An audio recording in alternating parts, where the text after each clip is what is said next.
Alright, so we're going to talk about the opening of Justice League. Not Justice League, but Justice League. So here we go.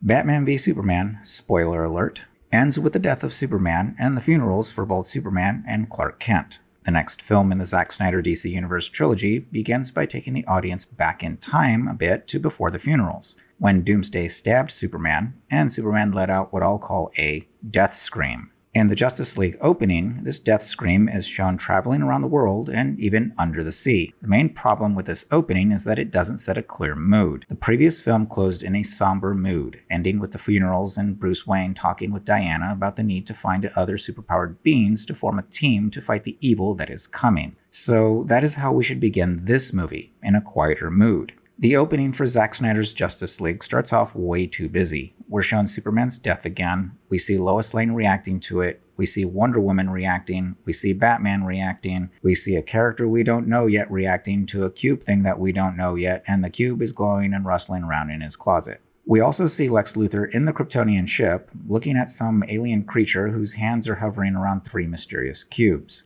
We then go under the sea to watch another cube thing we don't know yet, doing the same as the previous cube thing. We go to Themyscira to see the same, although now we're supposed to believe that the Amazons, all this time, have had all these warriors just standing around this thing, weapons ready, and staring at it all day while it was dormant for all these thousands of years. Unfortunately, there are elements at the start of this film that simply don't make sense. So, what we want to do is remove these elements, since we get to them later in the film anyway, in their due time. We don't need to see everything as soon as possible. And I'm not trying to pick on Zack Snyder here, because the opening for Justice League, the Joss Whedon version of Justice League that was released theatrically, is even worse. That opening begins with a cell phone video of Superman that has a couple of kids interviewing Superman, setting a lighter mood that is immediately displaced by a feeling of hopelessness when the newspaper headlining that Superman is dead appears, which in turn leads us to a Batman action scene that has Batman capturing something we know nothing about to accidentally explode it. And it exploded. And reveal a mysterious pattern that Batman didn't even know would occur. It's all just a massive confusion that somehow includes a criminal's commentary on Superman's death.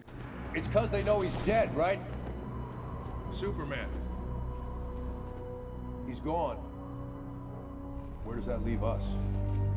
Concerning that thing that Batman accidentally exploded and the end of the world or something. Prep the jet, we're going north tonight. Good.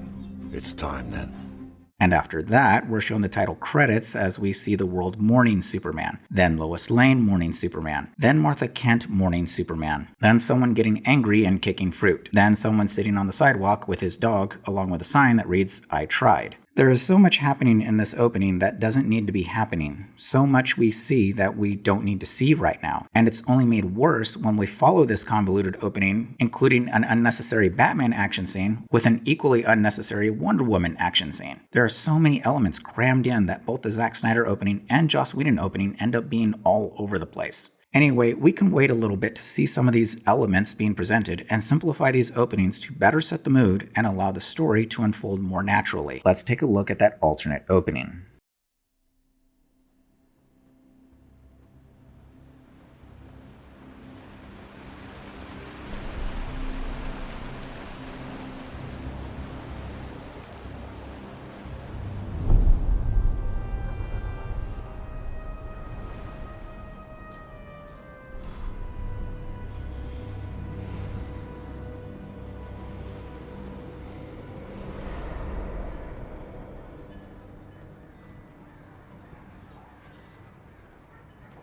Okay, we now begin this film with Bruce Wayne standing on a mountaintop before heading down to a small isolated village. Why is he there? Good question. Let's keep going.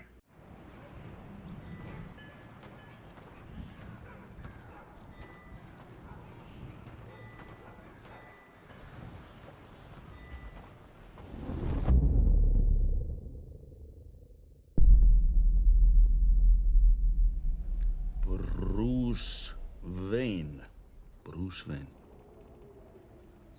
Stormurinn hefur komið í veg fyrir allt flug síðustu 6 daga. Hvaðan kom hann? Hann gekk yfir fjallið. As stated, Batman v Superman ends in a somber mood, so we're going to pick up right where that film left off. We start quiet and will allow the movie to build as the story is told. We begin with the sounds of nature, with the sounds of a silent people watching this stranger enter their village. And as this stranger makes his way into an establishment, we hear one of the people say his name. Bruce Wayne. Bruce Wayne.